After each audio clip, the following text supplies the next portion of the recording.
I just wanted to know how the distribution process worked. I wanted to know how you get your movies into transactional video on demand sites. I wanted to know how SVOD worked. I wanted to know how AVOD worked. I want to know how the theatrical machine worked. That, you know, the business of making money in these 4 different areas. This episode is brought to you by the best-selling book, Rise of the Filmtrepreneur, How to Turn Your Independent Film into a Money-Making Business. Learn more at filmbizbook.com. I'd like to welcome back to the show returning champion, Mark Toia. How you doing, Mark? How you doing, my friend? Yeah, good. Thank you so much. Thanks so much for coming back on the show, man. Your episode 407. God, it's been a while. We're over 600 now, so it's been a few years since we've spoken. You've been on the show. We've been talking on and off all that time, but you came on let's just start from the beginning. Can you just recap everybody and let everybody know how you got into the business really quickly and what you do for a living, day to day? How I got into the business? Hobby. A complete hobby that went crazy. There you go. I was a Boilermaker, a young Boilermaker, and people don't know what a Boilermaker is. We're pretty much people that make anything out of steel. Whether it's skyscrapers or a steel box for someone's back of someone's car. Who knows? It also anything made of steel. So that's what I used to do as a trade. But I was a child artist when I was young. I could paint real life oils when I was like 13 years old. So I did have a bit of a gifted hand when I was a young fella, and I could draw anything, and I could do my own storyboards if I want, all that sort of stuff. So, pardon me. And anyway, the hobby went crazy. Picked up a stills camera. This is cool. Had a bit of fun with that, and sent a photograph off to a magazine company, not thinking they ever paid you. I had no idea that they paid you, but they sent me a check for $50, and my mind exploded. I literally stared at that check for all day, going, "Holy fuck, they pay you!" Or sorry, I didn't mean to swear. And then I thought, shit, I'm going to do more of this, and I sent some more photographs off to more magazines, and about I think $200 turned up the next month. And I went, oh my goodness, it's almost paid my week's wages. Just having fun, doing something cool, you know what I mean? Mm-hmm. And then I went completely psycho photographer, didn't know what I was doing, and went into the magazine world, learnt all the hassles, tripped over on my face a few times, went nuts, and all of a sudden I had a career in photography that was so fast it wasn't funny, because back in those days, shooting film, maybe it was a bit harder. Running around like an idiot with big lenses was harder, I don't know, or easier. I have no idea. But anyway, it took off, and I had a ton of magazines chasing me. And then I used to work for a company called Reuters. Well, not work, but more as what they call a stringer. Mm-hmm. And that was good, doing the Formula Ones and the bike Grand Prix and World Gymnastics. And next thing I was doing news events and all that. Anyway, I was starting to get bored of that, and I got into advertising photography, which was a complete loss of income because I had no idea what the hell I was doing in the advertising world. No one wanted to hire me because I was a complete nobody. It was a very, very hard industry to get into. And, a couple of people gave me a couple of jobs that were a bit more action focused, which I was pretty good at the time, doing a lot of sport, for the newspapers and the magazines. And then someone else noticed, and after a lot of persistence and a lot of walk around town, knocking on doors, I managed to get my advertising career going. Then I built this big, obnoxious studio, like massive. You could park trucks in it. And then that, everyone said I was crazy and I was going to lose all my money. And anyway, it went the other way. It took off, and I was the busiest photographer in town. During that, I had one of my clients coming in whinging about a TV commercial he had made. And he showed me, and it was pretty basic. And he had paid $300,000 for it. I'm talking probably 25 years ago, 28 years ago. And, 300 grand back then is a lot of money, right? And anyway, he was not happy. And I said, I'd love to do a TV ad one day. And he looked at me and he says, have you ever done one? And I said, well, I did this little video for a friend of mine, but it was like a helicopter one. He loved it. He says, well, I got, I think it was 25 grand left over. He said, do you want to go for it? Just have fun with it. See if you can do better than this thing. And anyway, we did. And put it together in the most naive way possible, completely naive. I mean, I couldn't believe how naive I was and how unknowledgeable I was in making TV commercials. Anyway, we did it. We went through a company called, like a Post House, called Focus, I think it was, or Cutting Edge or something. And then it was back in the early days. And they helped me edit it together and put it together. Anyway, I won. I entered it in the local industry awards, and I won Best Director and Best Cinematographer. And the rest, as they say, is history. You've done okay for yourself as a commercial director. You've made, if you you just went to your site right before this conversation. I just let me check about what. Like, oh, is that Kobe? Yeah, that's Kobe. Yeah, so you've done okay for yourself as a commercial director, and then you had this insane idea that I'm going to go make a movie.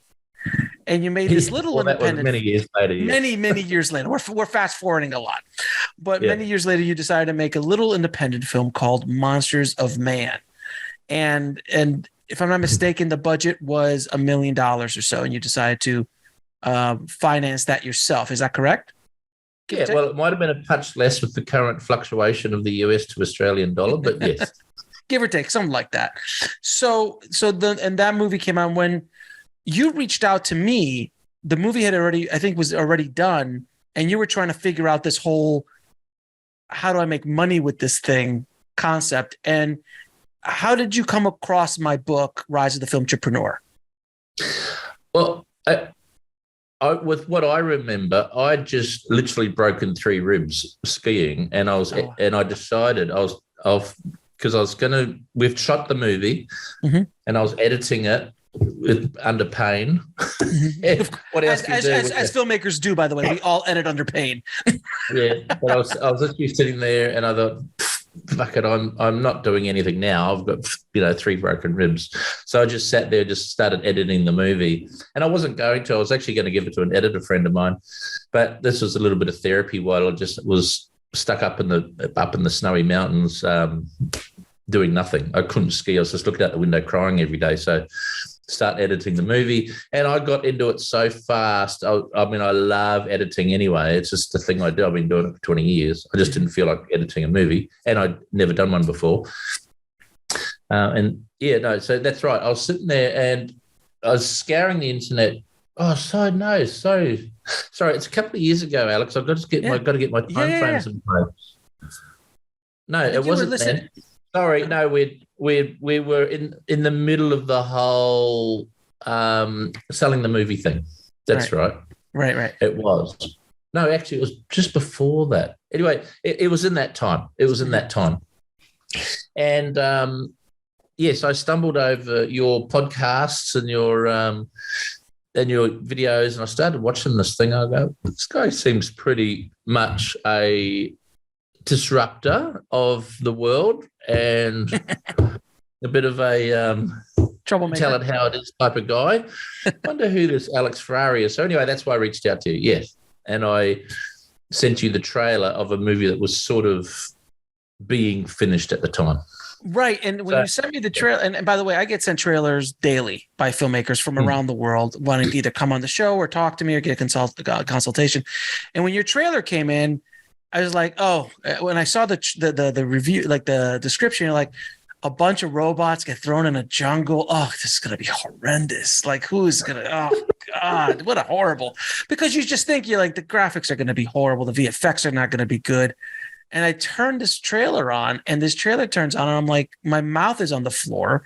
The visual effects are as good, if not better, than Marvel films. And the action's really good. I'm like, who the hell is Mark Toia? Like, who the hell are? It's like, I reached right back out to him, like, yeah, let's get on a call, man. I want to talk to you. Like, how the hell did this get done? And that's when the conversation started. And I'm not sure, did you read the book at that point, prior or after that conversation? But I know one of those times. I didn't know that the book existed until we spoke, and you said you've been doing this book, and I thought, fuck it, I'm reading it, right? So you picked it up right away. I e-booked it, sorry, because I don't like reading. Audiobook. I think you audiobooked it. I read scripts. That's about all I read now. But I audiobooked it. And I've got a little coffee shop down the road, so I literally it just was in my ear, and it was fantastic. I mean, it was so fantastic, and you were banging too, like you were making sure no one forgot the message, right? Don't get fucking ripped off. Don't do this. Don't do that. Don't do that. 3 chapters later, and fucking remember, do this, do that. You know what I mean? So, I beat the drum. I beat the drum hard. Yeah, no, that's fine. I'm into drum beating. I do it to my kids. So he did it to me. And then I had all this poison in my brain that you poisoned me with some real world shit, And then at that time we were shuffling our film through a traditional sales pipeline. It was going through CIA and other people or whatever, and it wasn't working, and the contracts that were coming through were questionable and questionable. But you had serious offers though. You had like $1 million offers. It was fine. There was $1 million there and $1 million over there. It was all happening. But I just thought. It wasn't so much about the sale of the movie, because my wife and I thought if we throw the $1 million in the bin, whatever, it's going to be, we'll use it as a calling card, and that's another story off the back of this, which we could talk about later. But we'll just use it as a bit of a marketing tool for me. There's like a show reel to sell myself into Hollywood. If we don't make any money on it, we're not going to lose sleep over it, right? Because I've been working very hard the last 20 years in this game. My wife's a very avid property girl, a woman, and between her and I, we do okay. You know what I mean? We do quite well. So I'm not going to. So it was the ultimate experiment, really. Right. And then by the way, I have to show you I have to talk about my side of that conversation. So then, we're going back and forth over Skype at the time. So we're going back and forth, and then you're like, I think I'm just going to, I read your book, man. It's great. I love it. You gave me all sorts of ideas. I think I'm just going to release this myself, and I'm going to use a lot of the things in the book to help me do it. And I'm like, you're going to release $1 million. You're going to self-distribute $1 million film. And now anybody else that would have told me that, I would advise against, because to self-distribute $1 million product is, you got to hit that target, not once, not twice, but like 40 or 50 times bullseye to break even. That's from my experience, because it depends on the kind of product. But then I saw you've got a different kind of movie. You have an anomaly of a movie, because your movie, Monsters of Man, doesn't come along. I've seen it once in my life, a film like that, at that level of quality. And then your marketing savvy, your understanding of that, this whole situation is so lottery ticket-esque, is an example of. It's an anomaly without question. But then I'm like, if you're willing to do it, would you want to come on the show and talk about it? And you're like, sure, I'll come on the show. So you came on the show. We talked about it. I'm like, you're going to do $1 million experiment. And when you're done in a couple of years, come back on and tell us how it goes. He goes, and you said, and here we are. And you said, I'll come on if I make money or if I don't make money. I want everybody to know what happened. So that was fair. That was fair. And I wanted people to either learn by my mistakes, and I made some mistakes during the process, whether it was going to be the traditional method or the maverick fucking crazy man direction. There's mistakes in both, right? And that's what we're here today. Let's talk about that stuff and just say why it worked, how it could have worked even better, and how it, and now that the future is, now that 2 years have lapsed since we released it, what could I have done better? And now this is the valuable lessons that only doing what I did has taught me. If I just dumped it with a distributor and let them go, I would learn nothing. Right? And you would have probably made nothing. No, look, I would have got that people were still dumping money on me. I would have still made money, but I wouldn't have made probably as much. Right. But I've been doing a lot of work as well. So the thing is, distributors that sell your movie do a lot of work. They should get paid. So it's not like they're supplying a rip-off service. They're not. They're doing what your lazy ass ain't going to do. You know what I mean? And by the way, in the book, I say that, like, what I'm talking about in this book is work. Like, I never once in the book, and I did it a lot of it, Alex. Right, that's the thing. I was fucking crazy, but I go, no, it's fun. It's fun. I said, this is really fucking good fun. I'm really enjoying it, and I'm doing, all our testing on our trailers, all our marketing profiles, all of our online media advertising. And mind you, I'm from an advertising agent. I'm not an agency. I don't own an agency, sorry. But I work with thousands of ad agencies around the world. I've worked with the best of the best of the best of the best, right? So they've, without realizing it, taught me so much about advertising. Right. You've been doing commercials high level, right down to the little tiny social media type shit. Right. Yeah, you pick up things. I edited, hundreds of commercials and promos over the course of my career, and I picked up a couple things along the way working with agency. You just start picking up a couple things here and there. All right. So, but the one thing you did get offered, you got multi-million-dollar offers from real studios, not Mickey Mouse studios, real studios. And yet you decided to just walk away from them because you're just like, these deals, it's going to take me forever to get paid. It's shady. There's a lot of outs and ins, and it looks like I'm not. Yeah. Well, look, the deals were, and to be an open book. One deal was just $1 million. You know what I mean? But not like right now. They're not going to just write you a check right now for it. Oh, right? No. You would have been jumping hurdles and fucking, some guy in their office would have go, there's a guy that's 150 feet down the street. We need his release form or we're not going to pay you. Right. Or this or that. Or, there'd be everyone I know that have gone through a lot of these deals with these big distributors are jumping hoops for 12 months. And I still talk to them now. One guy's been still waiting 2 years. The movie's been out. The movie is out. And they go, oh, no, we still need all this paperwork done because it's in the contract.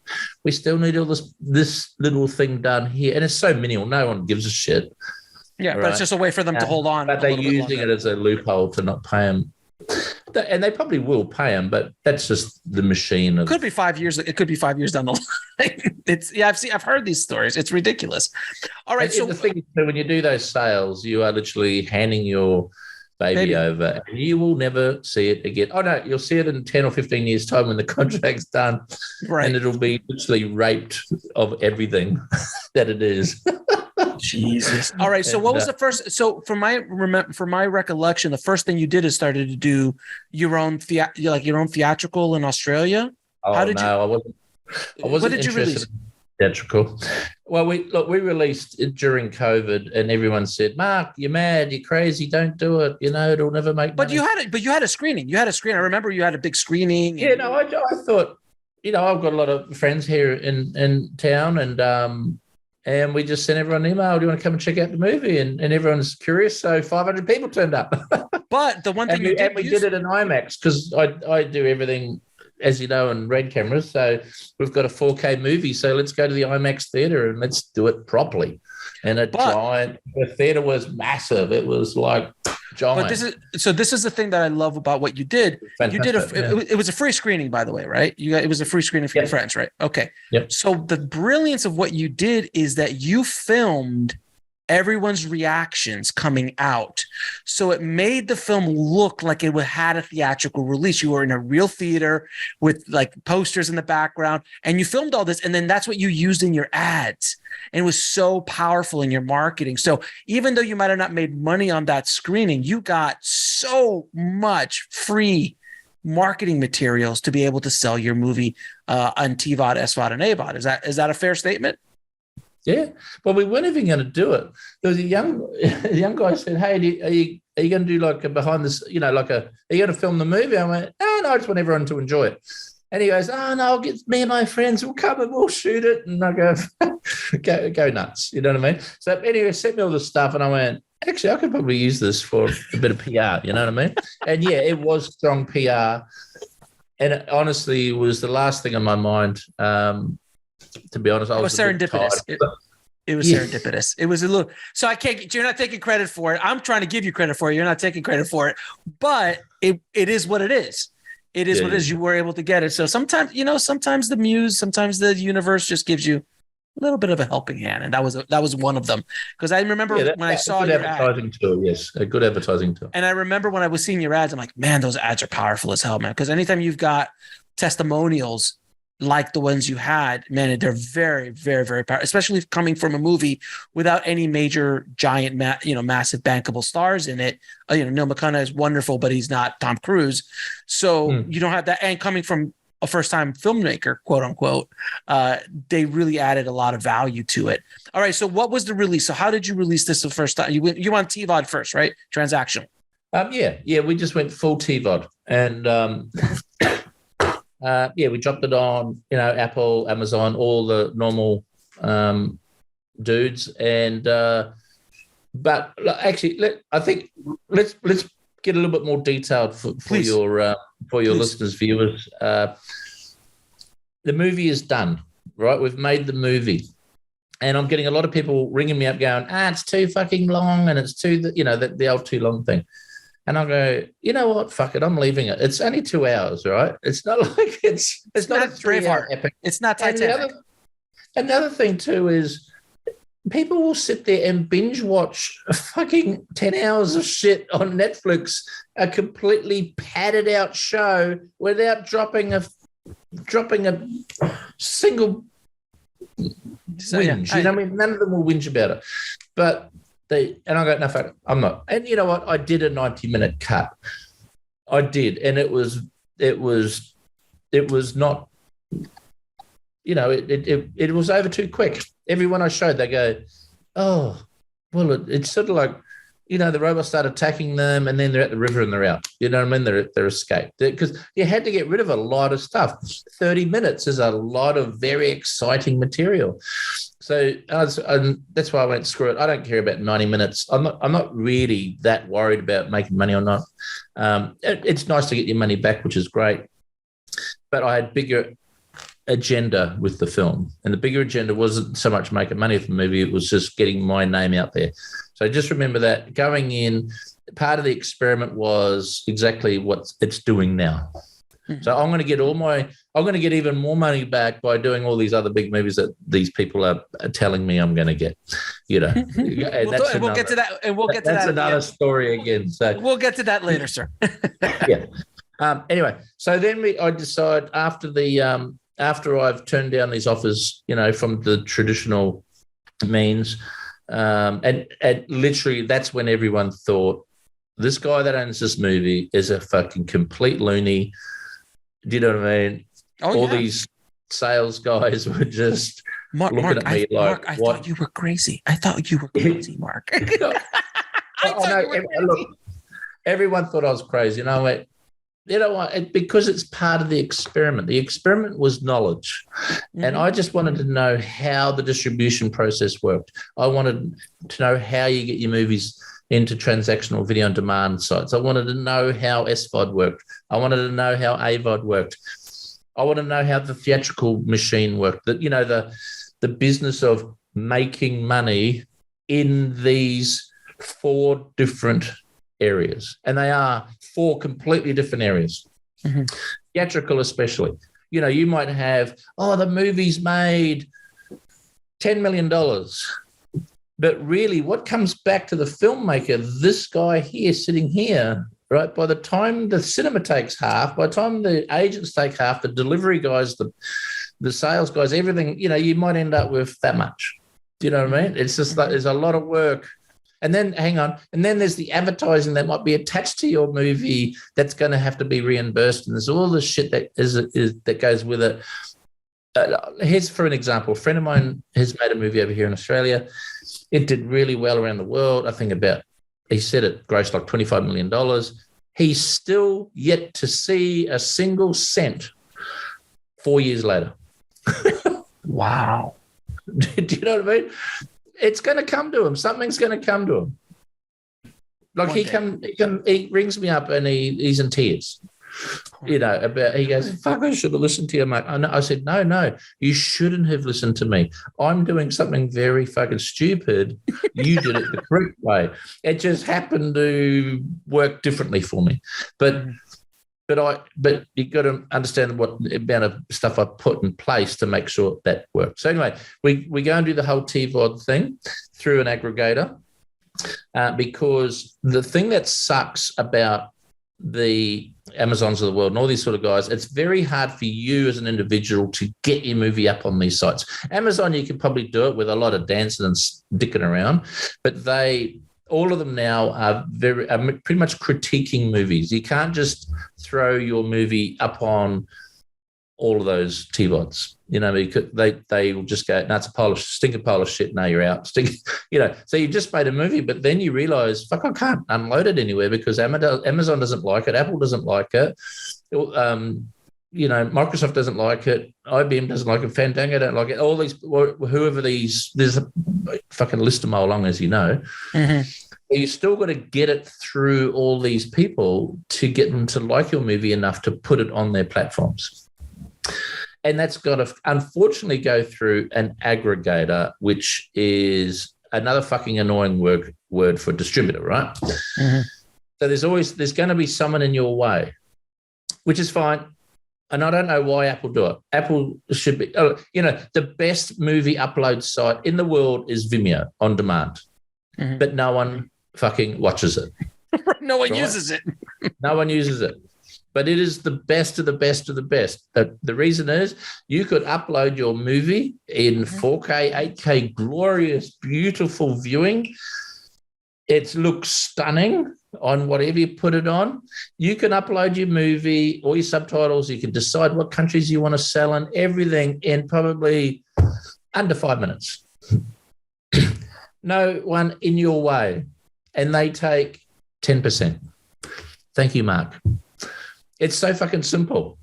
So when everyone wants to see my movie now, go, mate, just go to Vimeo. It's going to be easier, and I'll actually make 90%, right? Instead of the other way, which is like everyone else takes half, and then other people, and then there's the aggregator fee, and there's blah blah blah. So anyway, I'm just going to. I think Vimeo have actually got a great thing there, but they have no fucking idea because Vimeo are just useless with their marketing and the way they've done things. Agreed, I am surprised that company is still doing what it's doing. It's obviously living off business, sharing. I have no idea. But from a movie perspective, if they invested in that properly for indie filmmakers, they would just own that whole space.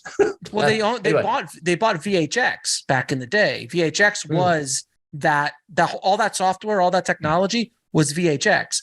They bought it, rebranded it under Vimeo Pro or Vimeo Movies or whatever it is, but they didn't do anything with it, and they never really marketed it. Anytime you're asking someone to put a credit card in, it's a layer of resistance for them to buy your product. But if you're on Amazon, PayPal. If they set up a PayPal and Apple Pay or whatever through Amazon, it would be just click, click, click, right? But if it's Amazon, you click. If it's Apple TV, you click because you already have your information there. Yeah, but Vimeo can set up those pay systems through there if they really wanted to. Anyway, the thing about them, I'm not doing an ad for Vimeo. This is exactly. That's the best platform to put up a TVOD, your video, but every other one is a bit of a pain in the ass. So. Anyway, we get accepted. Apple say, yeah, we'll put it on Amazon, but that still takes 2 to 3 months for that process to happen. And then there's a date that you want to do a release, and you're trying to sync up everyone all at the same time to release on the special December 8th. And everyone's telling me, oh no, you're mad, Mark. It's too close to Christmas. The amount of times everyone told me I was mad, right? Anyways. Okay, now go back a bit. This is where your book comes in. You got to sell it. no one knows that movie is going to be sitting on Apple TV or sitting on Amazon if you don't tell the world it's there. Now, this is my big fundamental mistake I made. Where I screwed up was I didn't spend enough in advertising. I should have spent a lot more, and the movie would have got right out there. Because, when you sell a movie on TVOD or PVOD, whatever you want to call it, there's a spike. It's a new movie, it's out, so you got to create as much hype as you do it. The studios do it well. They might make a movie for $300 million or $200 million or whatever. They're going to spend the same amount again flogging it. I spent $1 million on my movie. I should have spent $1 million in advertising. Wow. Well, that would have been a hell of a risk, sir. No, it wouldn't have been, because you could see all the stats and all everything that comes to you in your analytics on your sales. This is a lot of stuff that distributors don't show you, because they just give you the little email saying, hey, you made $12 today. But the reality is you get a lot of information, right, about who buys it, where buys it, the time they buy it, the who's buying it, as well as when you do a lot of your digital marketing with your analytics, you can dig so deep into those analytics. You can, female, 14, red car, lives in Minnesota, whatever, you can really nail down on your target market. So that means you're not wasting your money selling, like on your phone, Monsters of Man's not turning up on some 64-year-old grandmother's phone, right? You are literally, once you start getting all this stuff, this information, and we did some test trailers that we threw out there so we could see those test results. And then we did a little Indiegogo campaign, not so much to make money from it, but more so sell our movie through that porthole. This is your idea, remember? So what I did, I thought, well, let's do an Indiegogo campaign and say, look, if everyone helps us with the advertising of our movie, everyone gets the movie free and odds and ends and all the extras and the behind the scenes and blah, blah, blah, blah, blah. And and I think about $25,000, $30,000 turned up, which I thought, oh, that's great. Now, we already had $250,000 allocated for advertising. I just used that $25,000 from Indiegogo. We did all our marketing pre the movie, and we could see all our trailer data spiking so much that people were watching it all the way through, which is super uncommon. Now, because I'm in the advertising game, I see all the data from a lot of my advertisers, you know what I mean? And because they share it with me, they want me to know so they can help them make better commercials. And I'm looking at these, at how long people are staying on my ads and who is not staying on it. So I can see that there's this group of people that drive black cars and live over here and this age. They're only watching it for 7 seconds, right? And these people are watching it for 30 seconds. And these people watch it, so I could really start getting my targeting right down. So we spent $25,000 on Insta, Facebook, YouTube, all that sort of stuff, and just pumped it out there. And we worked out in that that 2 weeks leading towards the release of our film, we had over 50 million people had seen our trailer. Wow. For $25,000. $25,000. Yeah, $25,000. So our advertising worked. And mind you, I edited 40 trailers, different trailers, which we did A and B testing for weeks beforehand, right? So we did a real study in what's going to work, what's not going to work, you know what I mean? So the trailer that got put out wasn't the trailer I liked, but it was the trailer the masses liked, you know what I mean? So you got to stop. You don't make trailers for you make trailers for everyone else. And, and the one we did for the testimonials really worked hard. The one with Neil McDonough jumping up, saying, what's your movie? There's a few key little a couple of shorter spots that really resonated with our research. So anyway, I thought 50 million people fucking seen our trailer. All I need is $1 from one of them. I just need $1 from like 10% of these guys. 50, 10 cents. 10 cents would have been good. 10 cents. And I thought, fuck it. I'm not going to spend my spare $250,000 I've got put aside for advertising. We've done it. We've hit advertising gold. and this is where I start to smell my own farts, and they're all fucking smelling awesome, you know. The roses. Yeah, it's like, and anyway, off it went. It released, and it did great. It did great, but I knew a year later, if I spent that $250,000 or if I spent $1 million advertising, I got it out wider, because it's amazing how many people don't even know my movie exists. 25 grand, 50 million views is nothing. I realized that our base of interest needs to be upwards of 500 million people to make a decent dent on sales. Right. So that's a lot of advertising. So let me ask you a question. What was your ROI on the advertising money you made? So like for every dollar you spent in marketing, how much money did you make back? Give or take. Well, 25. On the 25. Yeah. Let's say on the 25. Okay. 25 grand. I don't know. We made $1 million. It worked, right? So it's not bad. So it's not a bad. So it's not bad ROI. No, it's great. ROI is great. I just want to kind of stop you for a second. That's in the first 3 months too. So it's not, right. Yeah. So now the movie's still making money now. It's still ticking away nicely. It's like an apartment building in the corner, just ticking away rent.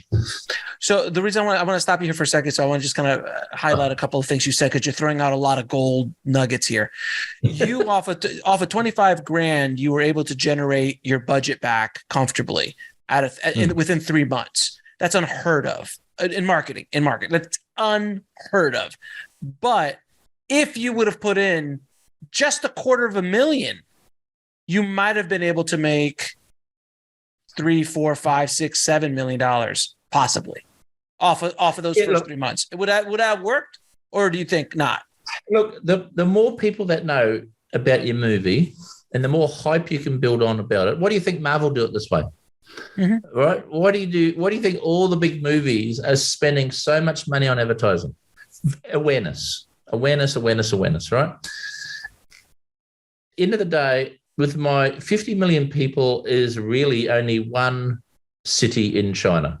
Do you know what I mean?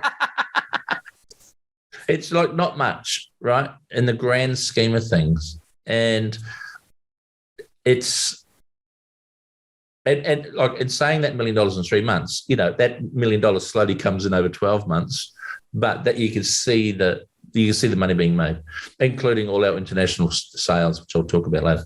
So anyway, so where were we? You threw me. Well, advertising. I can't preach harder about that, actually. And that's where I think I made that big mistake. I go, well, you know, we're in a very, very noisy world, right? It's a massively noisy world.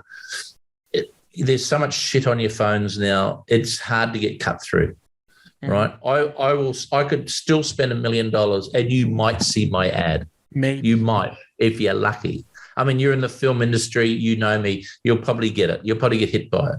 But your neighbor, who is probably into sci-fi films, how the fuck do you target him too? You know what I mean? So you're trusting that the Facebook machine, the Insta machine, the TikTok machine, the YouTube machine, the YouTube machine are going to maybe get near that individual for your $1 million. So you need to really think about your advertising, your PR, you know, all your little news shit that goes out. Everything's got to be very well thought out. Now, that's a lot of work. Again, if you're going to get a distributor to do this for you, who are going to say you're mad, right? But by the way, they would never work this hard. They would never work this hard unless they're making tons of cash. Yeah, look, no, they wouldn't. And they're not going to say to you, hey, Mark, we'll sell your film and we're going to invest $1 million on advertising it. Right? Because a lot of these guys, a lot of the distributors, they know, right? They've been around the traps. They've sold they've probably got 400 movies on their shelves, you know, rats and mice. That's how they make their money. They get their little percentage of each one of them little movies, and that's how they pay, you know, send the kids to college, right? But a huge advertising campaign like that off the back of one of these little indie films, that they would fucking shut you down and say you're crazy. But you do need the right product for it too. So if it's just a couple of people running around fucking Detroit shooting each other and raping their girlfriends and, and shooting police and, just an action drama or whatever with no-name actors, you'd never spend $1 million because they already know that it's never going to do any better than probably pick up a few $100,000 in the trenches. You know what I mean? Mm-hmm, mm-hmm. If they're lucky, with their little $6,000 advertising budget attached to it, that they've probably allocated to it. But my movie was okay. Let's go back a bit. A friend of mine from a company that has a big red logo, right? Mm-hmm. He gave me some data about what their AI robot says is hot right now. And in it said explosions, make sure this many people die, blah, blah, blah, blah. It was literally a formula movie of just information that was coming into their business so they could understand research. They could understand who's watching and who's demanding what to watch. So I saw these 10 key points: action movie, sci-fi, this, that, and it literally had all this detail about what should be in a movie and what people are watching now. I went, well, that's fucking interesting. Let's go make a robot movie, right? And have some explosions, and we'll do this and we'll do that. So the movie wasn't like a brainchild movie of mine, which I've been sitting on that script for fucking 10 years, and I'm 50 drafts in. It's a 1 or 2 draft film, which I was going to polish as we were going with the actors, because I know actors bring a lot to the table, and with all the special effects and all that sort of stuff. I mean, we could talk about that later too, about how we did that. But knowing that my movie was going to tick a lot of boxes when it came to sales. Yeah, I had a sort of a name actor in there with Neil, right? He's enough to give the movie street cred. Everyone loves Neil. Everyone knows his face. Everyone knows him. Everyone loves him. He's a top guy. He's great for putting in your film, right? But he's not going to make you any money. He's just but he's going to help you sell the movie. Like when you go to do all your sales internationally and all that sort of stuff, they go, oh, I know that guy. What's his name? You know what I mean? So, and next thing, it helps you get it over the line. So it's not like Neil's not A-listed by any stretch, but he gives the movie street cred. I wish I put a couple of more Neils in there as well, right? Just a few more. And I'm thinking about doing a movie shortly. Just another fun movie like this. Jesus Christ! But I want to have a massive ensemble cast in there. I've liked that, and we just have fun with it, And anyway, that's another thing. So then we're just jumping off track here. Actually, no, we're branching off little. We're branching off little things, but no, what you said is pull me back in line, Alex. I'll bring you back. I'll bring you back in, sir. So you're TVODing, you're sending things out, you're marketing like crazy. How many months do you go through transactional before you decide to go to SVOD or Prime? Okay. Mistake number two. Fuck SVOD.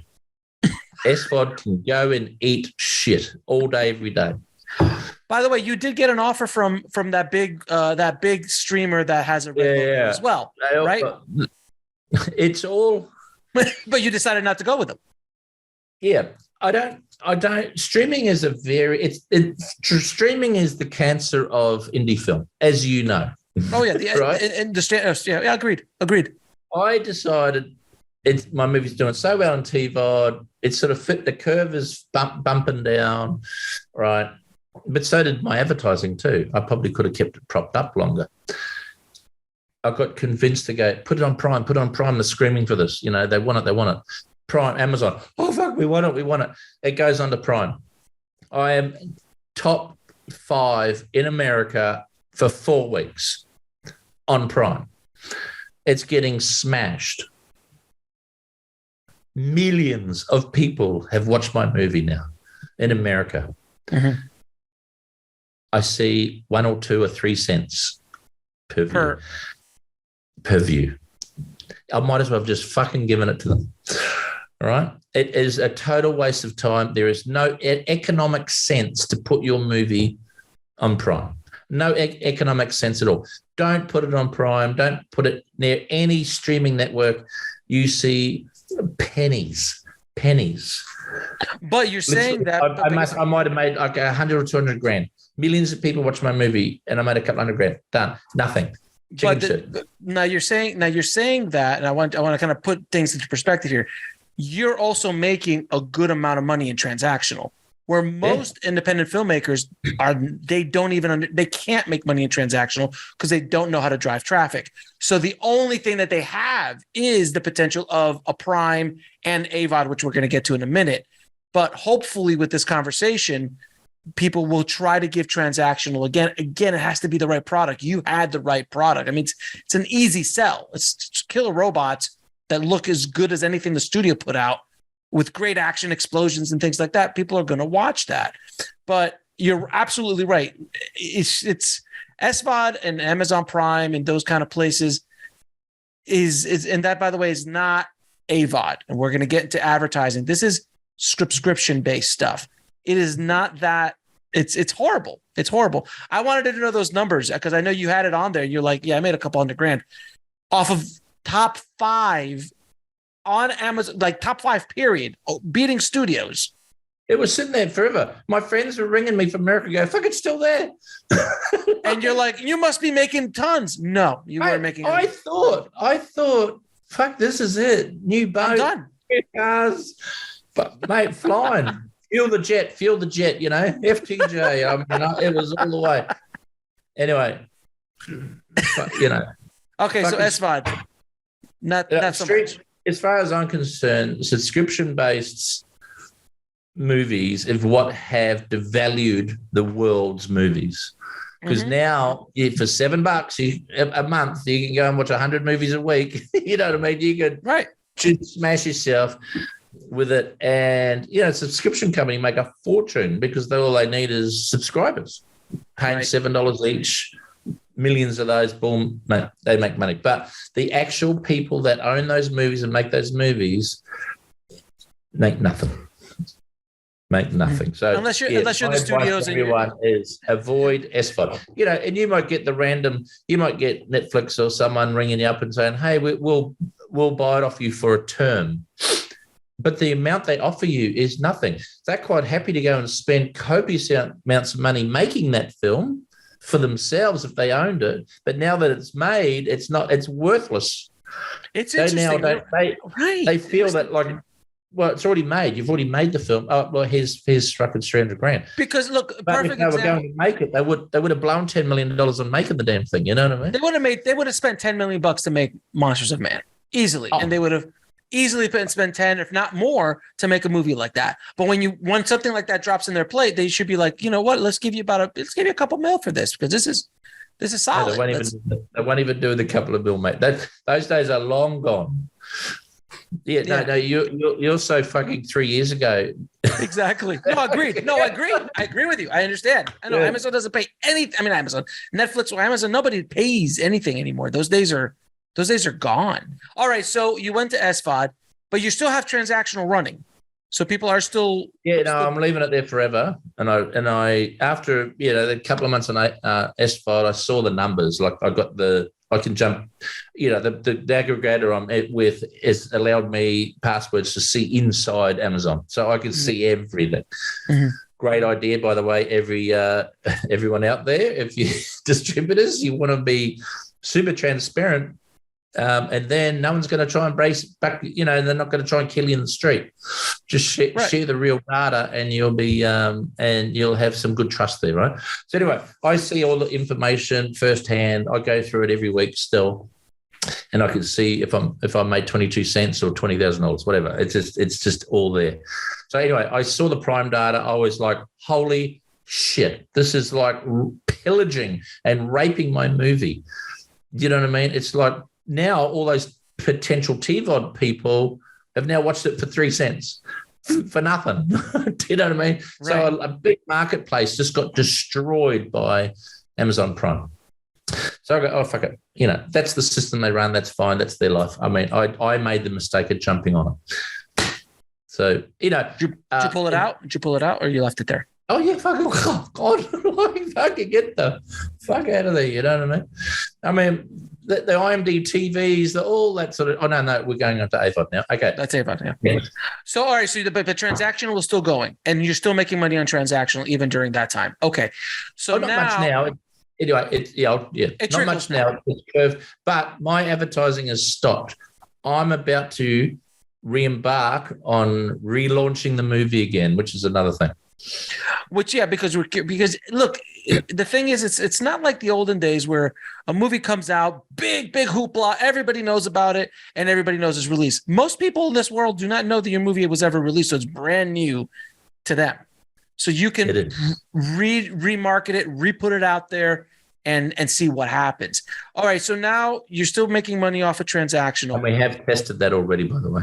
And so we already know that's going to work. Yeah, exactly. So then you go into the AVOD world, which is arguably the only place that independent filmmakers are truly making money in today's world, unless you know how to drive traffic to a transactional and have an audience that's willing to pay for your product. AVOD is honestly the only place that people are making money, from my understanding. What's your experience? And not for long.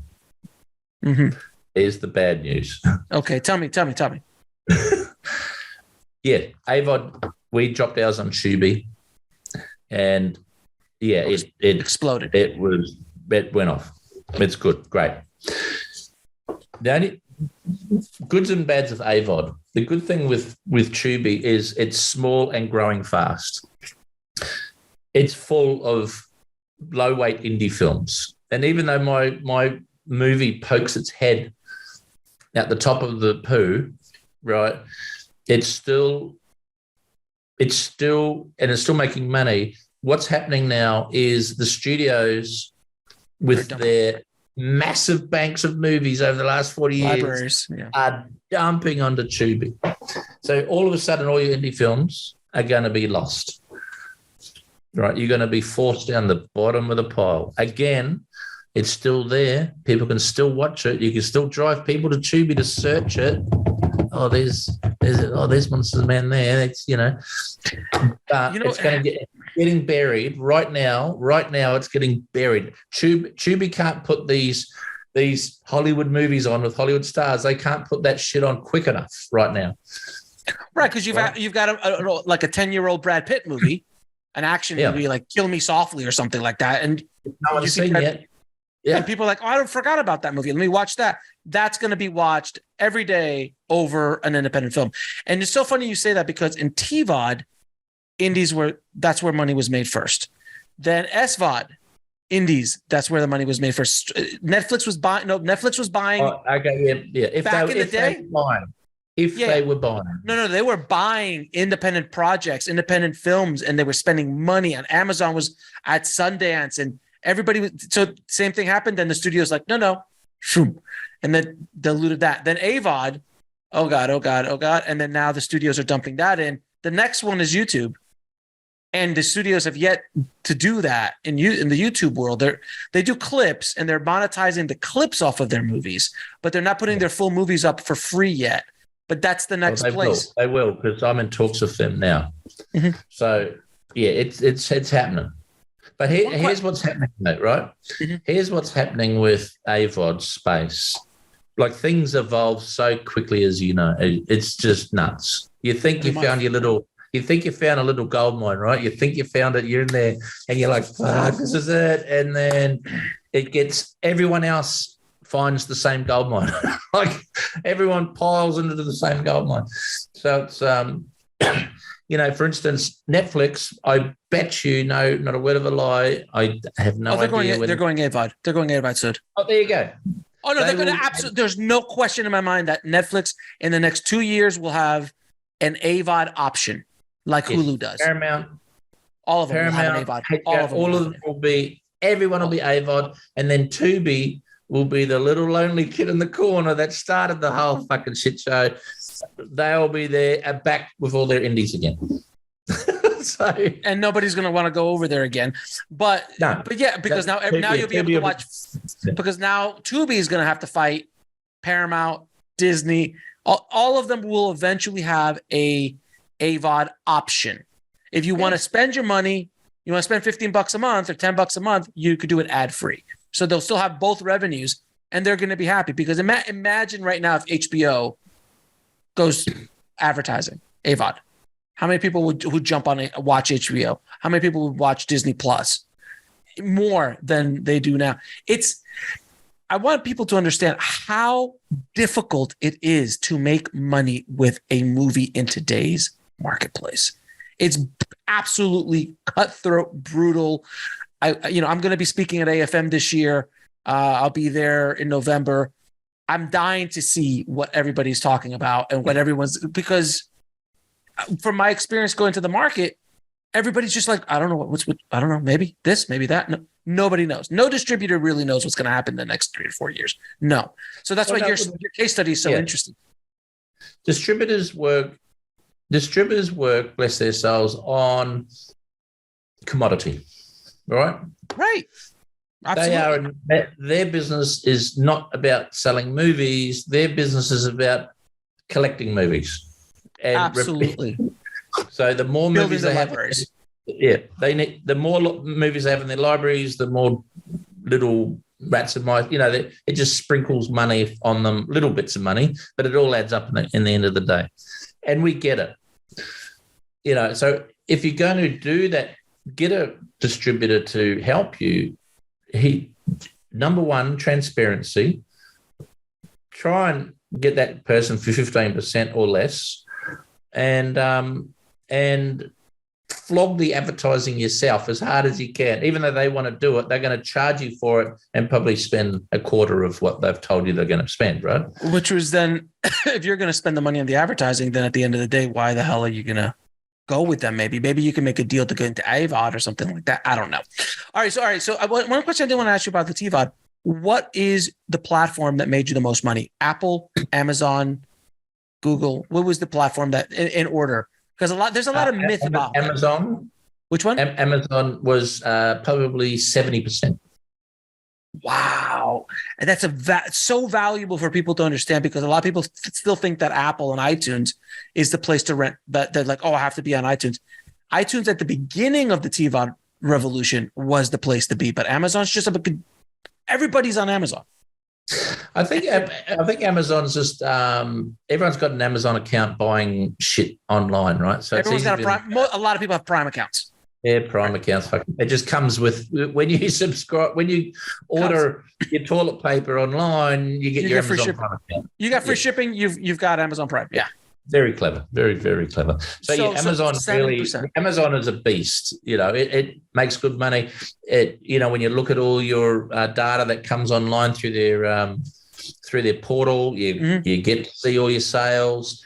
You can do it yourself. You can literally load it up on Amazon yourself, hoping that they like it. You know what I mean? If it's a stinking pile of shit, they will just pull it off over time. Yeah. Without warning, by the way. Without warning. What's that? Without warning, they'll pull it off. They'll just pull things off. If it's not making money, I can see why, right? Because data costs money, and they've just got so much stuff sitting up online at the moment. Absolutely.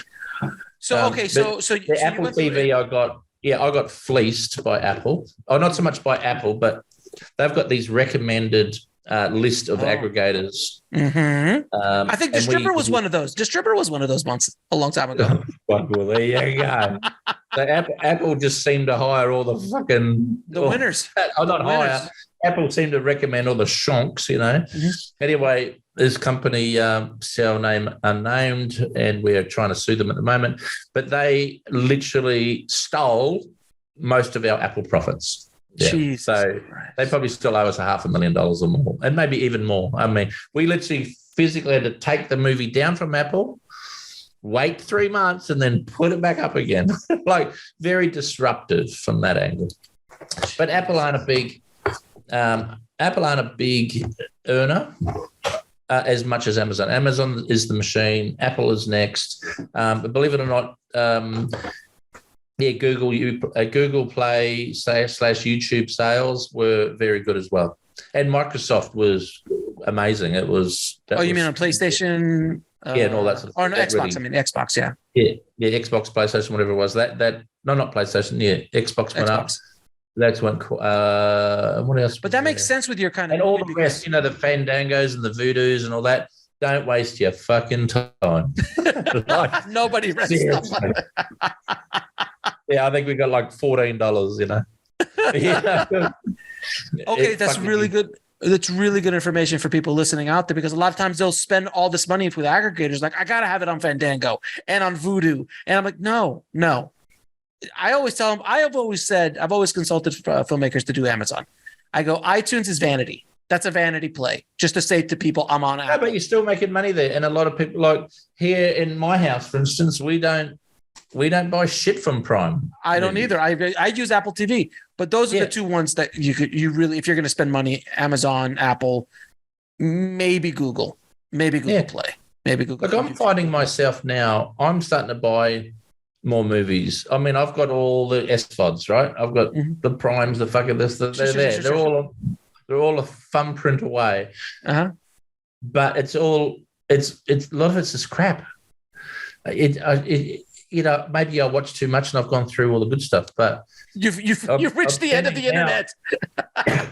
Yeah, but now I go, oh look, here's the latest Elvis just turned up. You know, so I'll buy it, $25. Fucking what the hell is this? Bring me Elvis into my room. You know, I've got a really nice theater in our house, so it's like I've seen pictures of your theater, sir. It's embarrassing. So you should be ashamed of yourself. Theaters aren't that expensive to set up either, by the way. They're not as much as they used to be, that's for sure. Now, okay, so with AVOD, so in the AVOD world, what are the rankings? Tubi number one, and I know IMDb TV, which is now Freevee, I heard that's doing really well. And so, what in AVOD, where are you making your money? Yeah, Tubi. Yeah, IMDb TV in the UK is going great guns at the moment. Which is now turned into Freevee, by the way, and I think that's changed. I think in the UK as well. Whatever they're weird. Yeah, they rebranded it. And then we're not on all the AVODs yet, because I'm still up in the air about AVOD. I mean, it's there and it's going to sit there for the next 20 years, bubbling away, but you still got to drive traffic to it.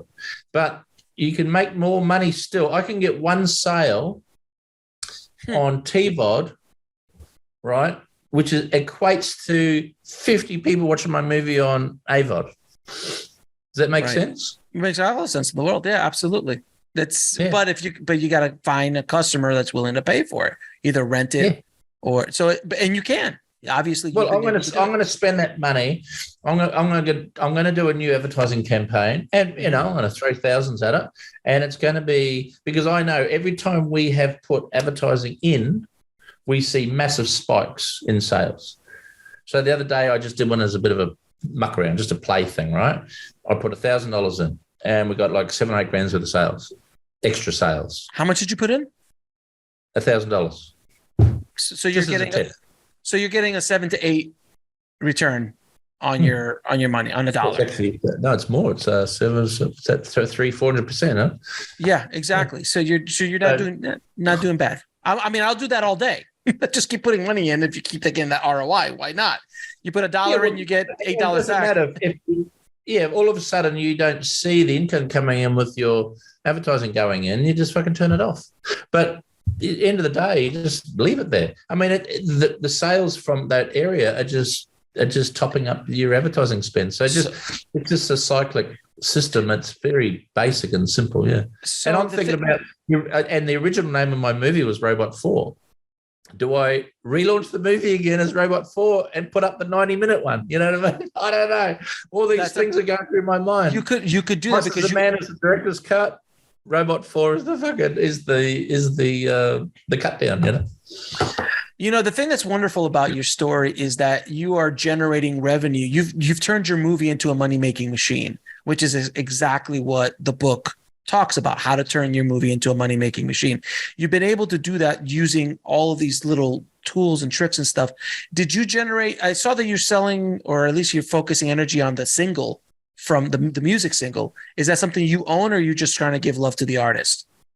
on your Yeah, well, website. that's my daughter sung that song at the end. Oh wow, that's awesome. She did great. Yeah, That's a great song. she's a very accomplished musician, Okay. singer-songwriter. She was living in Sweden at the time.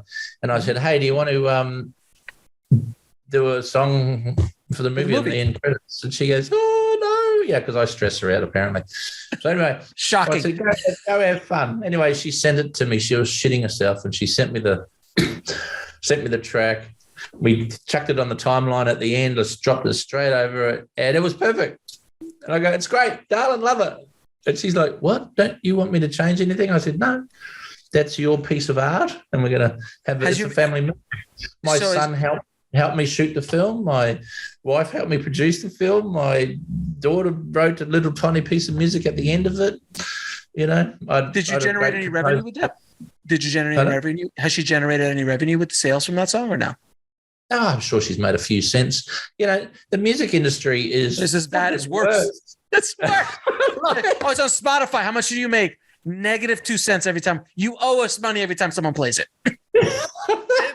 Spotify started the whole cancerous subscription-based bullshit. I mean, I've got a lot of disdain for that model because it. One good thing about Netflix, I suppose, is Netflix will find a filmmaker with a good idea, give them the money to go and make the movie, give them their producer's fee, director's fee, and that's it. They'll keep the movie and fuck you off, and that's it, and it's all done. So Netflix are great for creating content and paying crew and directors and producers that didn't have the money to make that movie and do it themselves. You know what I mean? So good on Netflix for that. But it's sad when they see a great movie, but they won't pay that filmmaker what that movie least costs. At least what it costs. You know what I mean? Or what it could be worth in the marketplace. Because I've seen a lot of my friends that have sold to Netflix, and they are like getting chump change. Waiting forever for that chump change. Yeah. Oh, yeah. Well, yeah. The deals are very long, like long, like 3-year deals, and they get paid once a year dividend. And if they don't, if it's not really working and it's falling off the grid a bit, they'll drop a year out of you. Anyway, I'm sure there's a whole bunch of different deals going through. I don't really know in detail. I don't really want to know. It's I just see my filmmaking friends all upset, and they cry in their beer in front of me. So let me ask you. So let me ask you then, because we've kind of hinted about this through the conversation. You use this as a calling card for Hollywood to go off and do some movies. You from our past conversations. Which we won't say who, but you've had some pretty big players in the studio system call you about possibly doing some work. Can you talk whatever you can say about that? Let me know. Can you talk about it? Yeah, there's a few little NDAs, so I can't talk too much. But the biggest of the biggest have called, and the smallest of the smallest have called, and everyone in between. I've been probably sent well over 100 scripts, I think, since the movie's come out.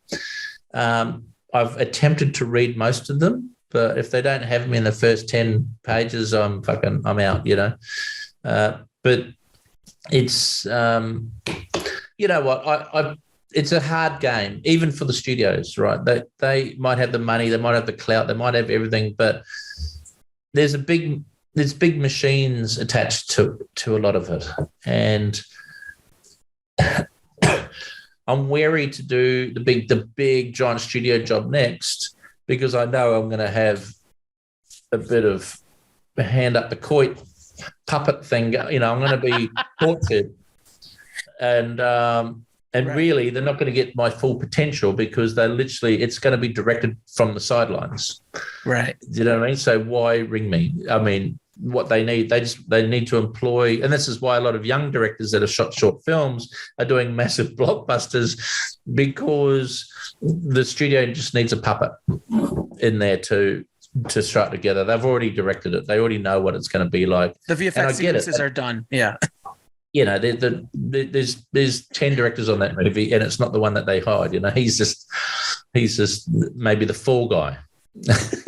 Right. And the thing is, and you go and do those big movies and it doesn't do well, and your career is over and done with the rest of your life. It's all done, finished. You know, so I've been very careful with who I jump in bed with. And a lot of them tell you, oh, Mark, it's going to be your vision. You've got total utter creative control, blah, blah, blah. But you know that's complete utter bullshit, right? You know, give me final cut. Will come out of the Give me final cut. Ask for final cut. See what happens. Yeah. So, look, I love and respect all the guys that have called me and the people we're still talking to, and we've got there's a half a dozen guys with their films. They're biggest, well-known producers, and they've got some really great script ideas. I'm really excited actually about what's coming up. Now, the thing is, they are still at the mercy of actors, right? They are still at the mercy of, they don't get money unless that actor signs.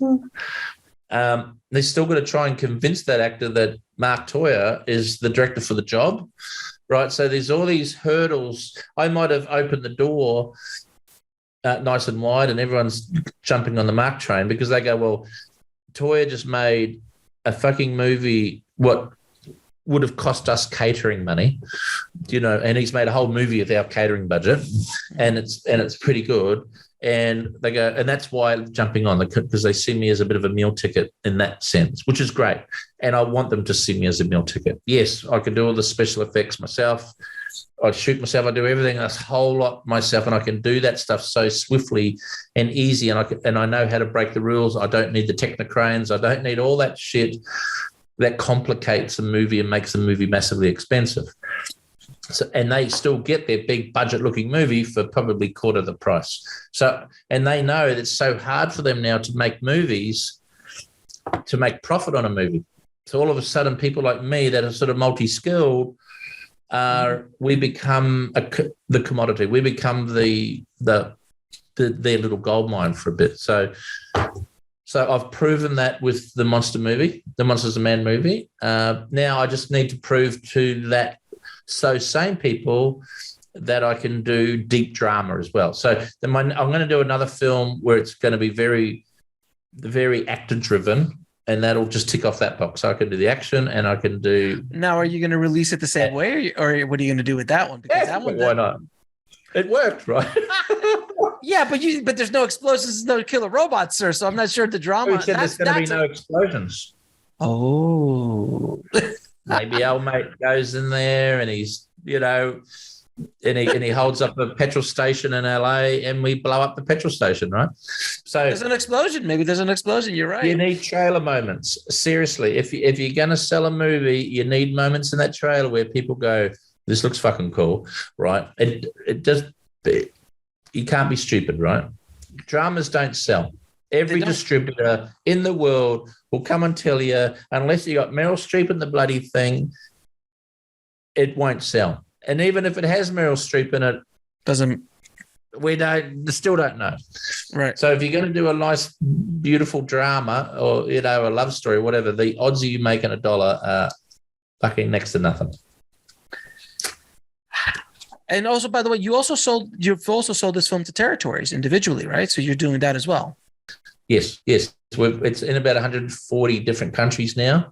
You know, when you go to a region, you know, like to Japan, French-speaking countries, all of a sudden that combines 30 countries or something, you know what I mean? So, but it's not hard to, you know, it's nice to say, I sold it to 150 countries, but the reality is you've sold it to, you know, probably a dozen or more regions that encompass those countries. But yeah, no, we've done pretty good out of that. Yeah. And those are flat fees. The thing is too, I probably could have made a lot more. I mean, I think it might have been, what's that fucking dodgy show you love going to, the AFM? Yeah. American Filmmaker. So, yeah, there was a guy there and he rang me up and he said, I'll give you $1 million for the movie. For international sales, right? I should have just given it to him because international sales are such a pain in the ass. Oh, that's a whole other level of crazy.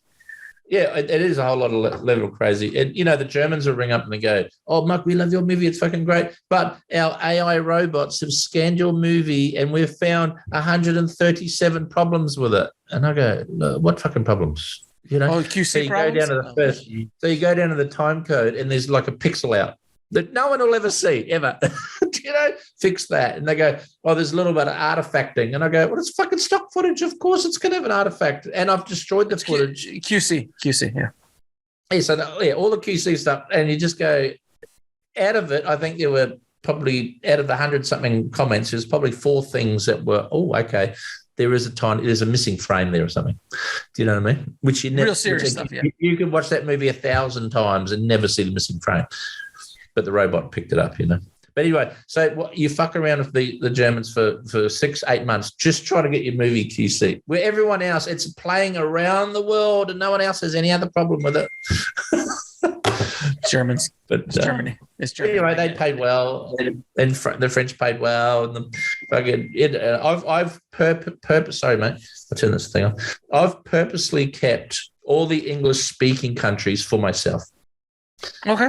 So America, Canada's, Australia, New Zealand, blah, blah, blah. Anywhere that they speak English, I'm not going to sell the rights to the movie for that, unless there's a nice fat check. The Netflix or the Amazons ring up and just dangle a carrot, which they won't, completely won't. But I love keeping the English-speaking one for myself, because that's the one that's going to just keep churning over for me forevermore.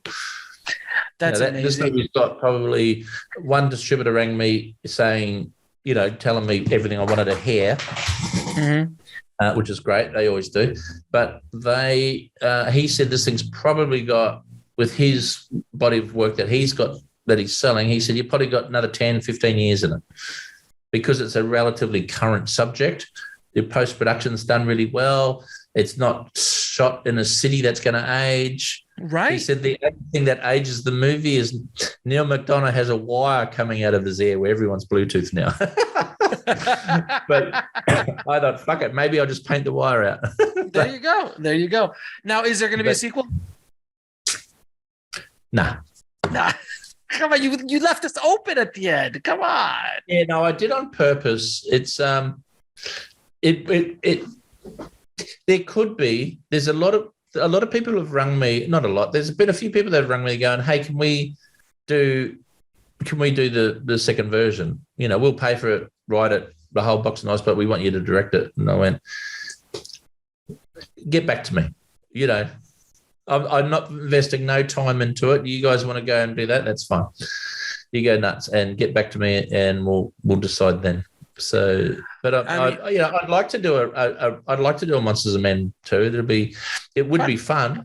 Yeah, it would be fun. Yeah, and it literally is opened up to go bigger, because when I was making the movie, I thought, fuck, I just want to go full Michael Bay.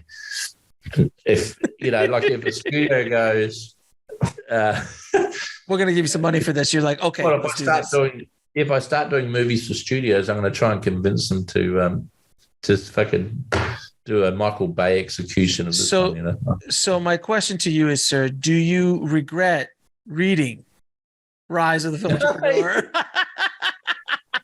Well, again, I didn't read the book. Sorry, I don't like killing trees. But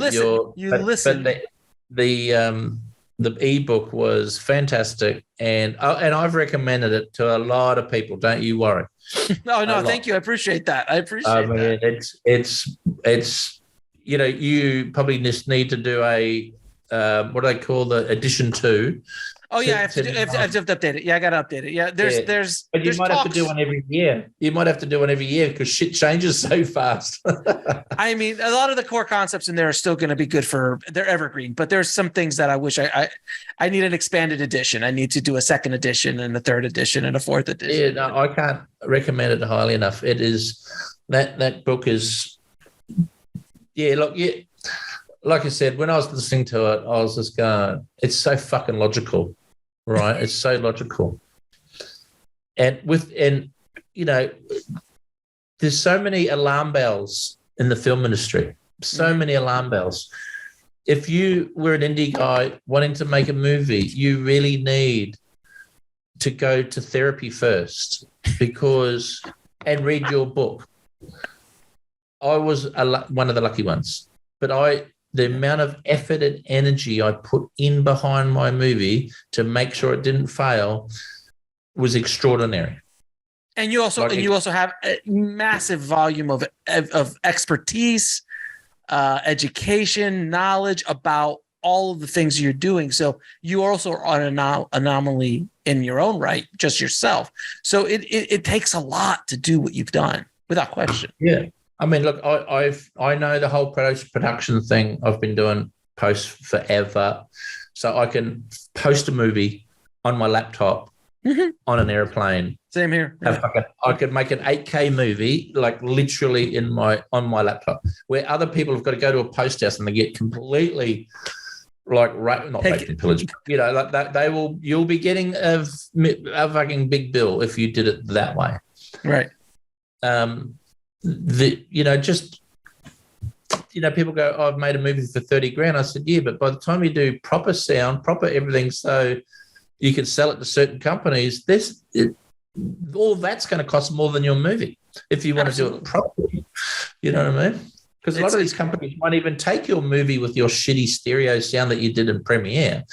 You know what I mean? They won't. There's so many the stems you need to supply alone. Oh my God! Just the audio stems, the deliverables, and then you get into QC with the pixel here and the pixel there, and all this kind of.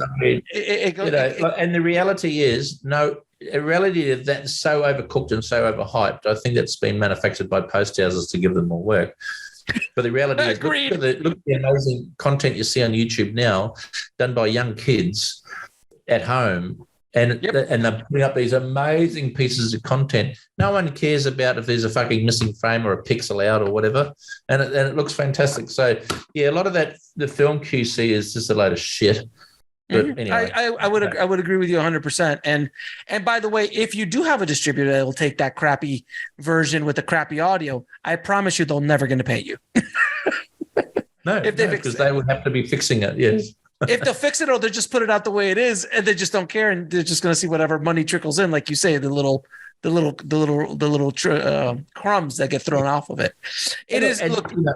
But for the record, I don't want to diss on distributors, because distributors are there for a reason. They're there to fulfill a job that you're too lazy or inexperienced to do yourself. Agreed. Now, I walked into this completely inexperienced. I've come out a fucking Swiss Army knife. You know what I mean? And so I know all the pieces. So now I know what a real distributor should be doing. Right, but most of them don't. But most of them are not going to do it. But you know what? You're absolutely right. And it's not that we rag on distributors. Distributors have a job to do, and there are good ones out there. It's just the majority of them. A lot of great ones. Not that great. Yeah. And, and there's distributors that have a lot of reach, and there's ones that don't, Right. There's a couple. It's all fun and games. For example, this is what a movie is worth now. Now that the streamers have literally devalued a feature film to literally is now officially, a feature film is now officially worth about 3 cents. Mm-hmm. That's what your feature film is worth in the marketplace, 3 cents. That's really sad when you say that, right? And I say that 3 cents because if the movie will eventually end up an AVOD or SVOD or wherever, but that's probably all you're going to get from your movie after your TVOD experience is about 3 cents every time someone watches it. So you go, now, I sold a little bit of stock footage the other day, right, to Netflix for, through our stock guys, and I made $1,500 for 5 seconds. Stock footage is, oh yeah. Well, from an advertising perspective, that's great. So the thing is, how is a movie with so much work and effort from hundreds of people worth 3 cents when people watch it? But your stock footage, it was a picture of a fucking stop sign. I got like hundreds of dollars for. So a perfect example is, look, I'll give you a perfect example. Let's say tomorrow I open up a new service that allows you to get bananas on demand. Anytime you want a banana, you just have to just open up your cupboard, and there's a banana there because I've set up a technology that allows you to do the bananas. Before, bananas used to cost 69 cents a pound, 99 cents a pound, which is not a lot of money, but there's a lot of volume in bananas. Now I've essentially brought down bananas to less than a penny per thing. All of the hundreds of thousands of people that go into creating bananas, cultivating them, packing them, picking them, packing them, shipping them, all of that, all of those people, how are they going to be living? And that's exactly what's happening to us as filmmakers. We are not able to make a living doing this. And you and I are both old enough of similar vintage to remember the 80s, the 90s, and even the early 2000s, where you can make crap movies and make a lot of money with it. But now you can't. And the distributors are still trying to figure it out. All of them. The studios are trying to figure it out. Which is the biggest studio in Hollywood right now? The one that makes the most money? I would have no idea. Disney. But what? Disney. Now, why does Disney make the most money? Because they use the Filmtrepreneur model. Because the money, I didn't invent it. They've been doing it since the day of the Seven Dwarfs. The second they put Mickey Mouse on a T-shirt, they started making money outside the film industry. So now, where are they making their monies when they do a Marvel movie or a Star Wars movie or Frozen? They made $1 billion off the dresses of Frozen alone, according to my friend who works at Disney. $1 billion off the first movie, and that movie, by the way, made $1 billion in the box office. And they make more money off of everything else they sell than the actual movies they sell. They stopped being a movie studio a long time ago. They're about selling Baby Yodas. That's what they want to sell. They're not. Mandalorian makes them some money, but it's a marketing tool, and that's what the Filmtrepreneur method is all about. It's about doing that, but for the independent and focusing on niches and all that kind of stuff. But that's the future, and that's why a lot of these other studios are having more difficult times surviving and making money, because it's just, man, I don't know where this is all going to go, my friend. But your story is very inspirational. I wanted to have you back on the show. Thank you so much for being so candid and open with the audience and with the tribe about your adventures over the last 2 years getting this movie out into the world. And of course, when you make your next movie, we will be here to hear what happens with that one as well. And if you do decide to make one of those big movies, please come back. I want to love to hear the stories from the inside of the studio walls as well. Yeah, look, I think I will, because it's, I've got a lot of time for you, Alex, and the information you give to a lot of filmmakers, because I see a lot of young fellas making movies, or young people, sorry, not young fellows, but young people making movies. And I'm already looking at dead people walking, right? In many ways, you're absolutely right. And I want to go over there and just say, look, don't. It's and I go, no, fuck it, I can't. They've got to go down their path of creating something, you know what I mean? Creating something to sell. And it's, I think telling a movie is like writing a book, right? For a writer writing a book, for a chef cooking the best fucking food of his life, for a filmmaker creating the best movie he can with his own hands. It's a creative release, and it's great if you've got a rich dad or a mum or whatever, that it's just going to dump money on you to go and make your movie and have fun. But the realities are, if you're going to use other people's money, there's a responsibility there. Mm-hmm. And you're never going to be, you're always going to have this monkey on your back if you borrow money from the accountant down the road and Aunt Mary and Dad and someone's mortgaged their house, and you go and make a movie and it doesn't make any money, right? Forevermore, the stress that'll be upon your head. And the reason why you're not going to make money is not because you might make the most amazing film.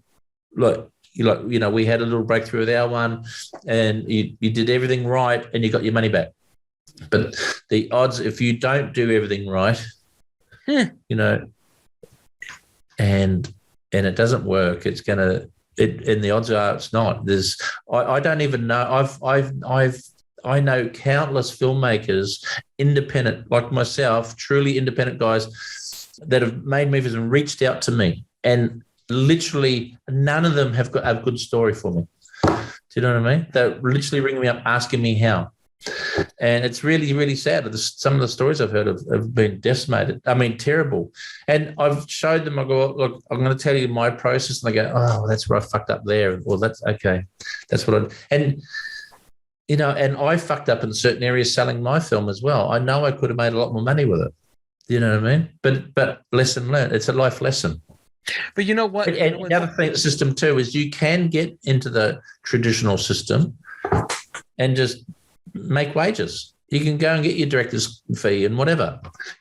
That's the other thing too about being a director is the director's probably you're not going to get paid much as a director.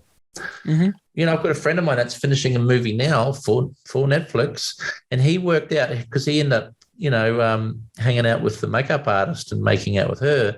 He worked out that per hour, right?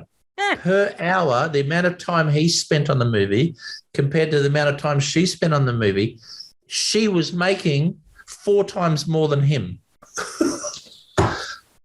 Because he got a contracted amount of X amount of dollars, a few $100,000. She came in just for, the 4 weeks to shoot this thing, or 5 weeks. She was making more money per hour than him. So really, as a director, a movie director, you get jack shit unless you're going to be like a fucking famous Marvel director. Maybe, after your second or third Marvel film, you might be making some good dough. But the reality is, even a lot of the offers I've been getting, I go, fuck, massive pay cut. I could make what they offer. I could make doing an ad in or stock 2 weeks, or 2 or 3 weeks. Yeah.